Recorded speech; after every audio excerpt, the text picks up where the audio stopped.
Hi friends, Shri Swami Samarth सर्वांना।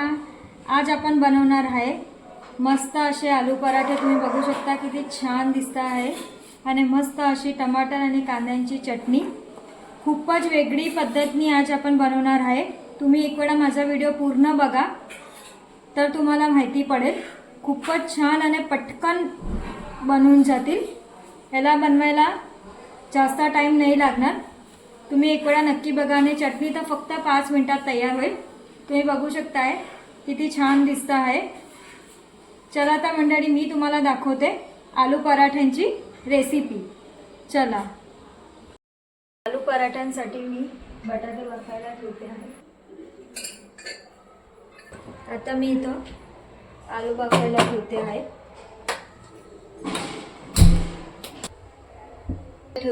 आलू वाफले गेला तोपर्यंत आपण आलू पराठ्यांसाठी पीठ मळून घेऊ। आता मी पीठ मळते आहे। तुम्ही बघू शकता आहे छान असं पीठ मी गाळणीने गाळून घेते आहे। आपण याच्यात फक्त गव्हाचं पीठ नाही, थोडा मैदा सुद्धा आपण आज ऍड करणार। आता मी थोडा हा मैदा पण यूज करते आहे गव्हाच्या पिठामध्ये। तुम्ही बघू शकता आहे पिठामध्ये आपण थोडे चिली फ्लेक्स टाकायचे आहे, थोडंसं मीठ टाकायचं आहे। आता आपण मिक्स करून घेऊ। बघू शकता आज आपण वेगळी पद्धतीने पीठ मळतो आहे। आता थोडंसं तेल टाकायचं आहे। तेल टाकला गेल्यानंतर मस्त असं मसळून घ्यायचं आहे। तुम्ही बघू शकता आहे तर खूपच छान आपलं वरचं पड येईल आणि खायला एकदम सॉफ्ट लागेल। तुम्ही बघू शकताय मी मस्त असं नरम पीठ भिजलंय।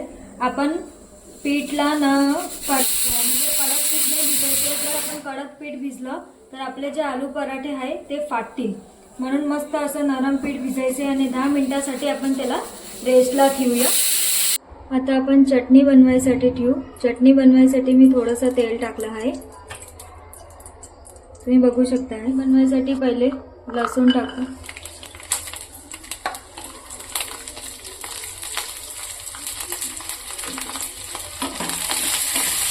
लसूणला थोडे फ्राय होऊ द्यायचे आहे आपण। आता आपण लंबे चिरलेले कांदे टाकूया। कांद्यांना पण आपण तेलामध्ये फ्राय होऊ द्यायचे आहे। ही चटणी एक वेळा तुम्ही नक्की बनवा, खूपच छान लागेल आलू पराठ्यांसोबत। त्या लसूण आणि कांदे मस्त असे फ्राय होऊन गेले तेलामध्ये। आता आपण टमाटरला पण तेलामध्ये फ्राय करायचे आहे। बघू शकता लसूण, कांदे आणि टमाटर मस्त असे तेलामध्ये आपण पहिले फ्राय करून घ्यायचे। आता आपण त्याला मिक्सरमध्ये वाटून घ्यायचं आहे। तुम्ही बघू शकता मिक्सरमध्ये काढून घेतलंय। आता हिरवा धना टाकायचा आहे आणि हे सर्वांना आता वरतून आपण थोडं मीठ टाकायचं आहे।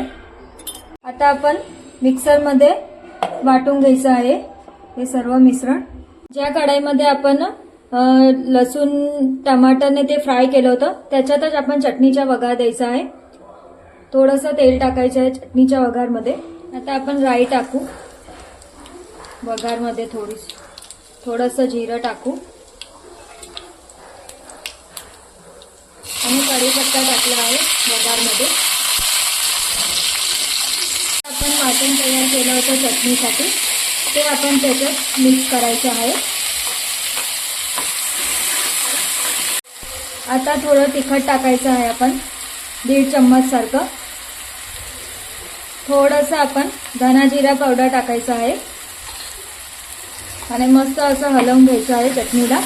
आपण मीठ ऑलरेडी वाटताना टाकलं आहे तर आपण चटणी वघार करताना मीठ टाकायचं नाहीये। तुम्ही बघू शकताय किती छान दिसते आहे चटणी। तुम्ही एक वेळा ही चटणी नक्की ट्राय करा। कोणत्याही पराठ्यांसोबत आपण ही चटणीला खाऊ शकतो। तुम्ही बघू शकता इथे आपले बटाटे बाफून तयार आहेत। आता आपण बटाट्यांची साल काढून त्याला मॅश करून घ्यायचे आहे। बघू शकता मी सर्व बटाट्यांची साल काढून टाकली आहे।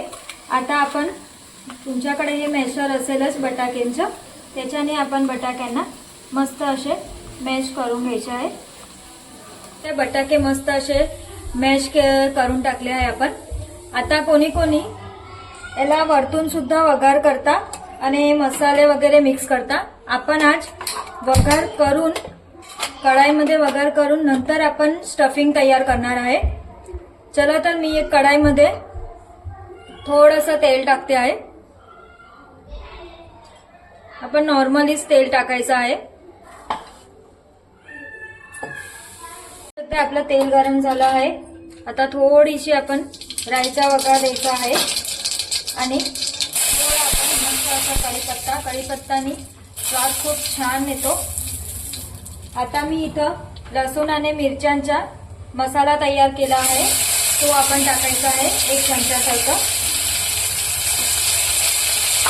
आता इथं आपण टाकायची आहे थोडीशी हळद, धना जिरा पावडर आणि थोडासा गरम मसाला.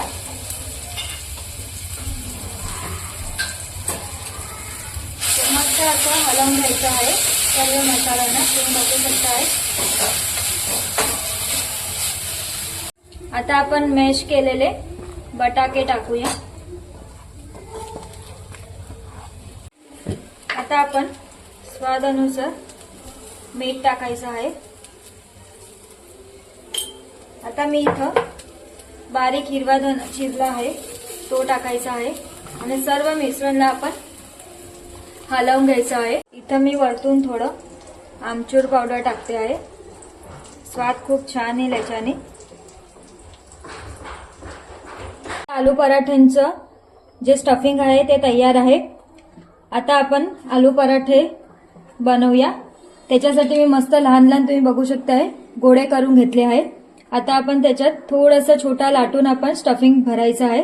चला मी तुम्हाला दाखवते. बघू शकताय छोटी मस्त अशी चपाती लाटून घेतली आहे आणि त्याच्यामध्ये मी जे स्टफिंग आहे ते भरते आहे.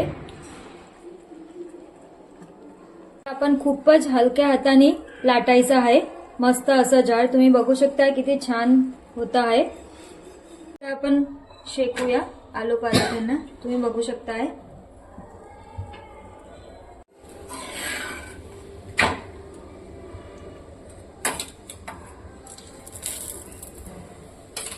तुम्ही आलू पराठ्यांना तूपनी सुद्धा शेकू शकता. मी इथं तेल लावून मस्त असं शेकते आहे. तुम्ही बघता आहे. तुम्ही बघू शकताय किती छान दिसतोय आलू पराठा. असं तुम्ही जर वघार करून त्याचं स्टफिंग तयार करेन तर त्याचा स्वाद काही अलगच लागतो. तुम्ही इकडं बनवा. आपला इथं शेकून मस्त असा आलू पराठा झाला आहे. तुम्ही बघू शकताय.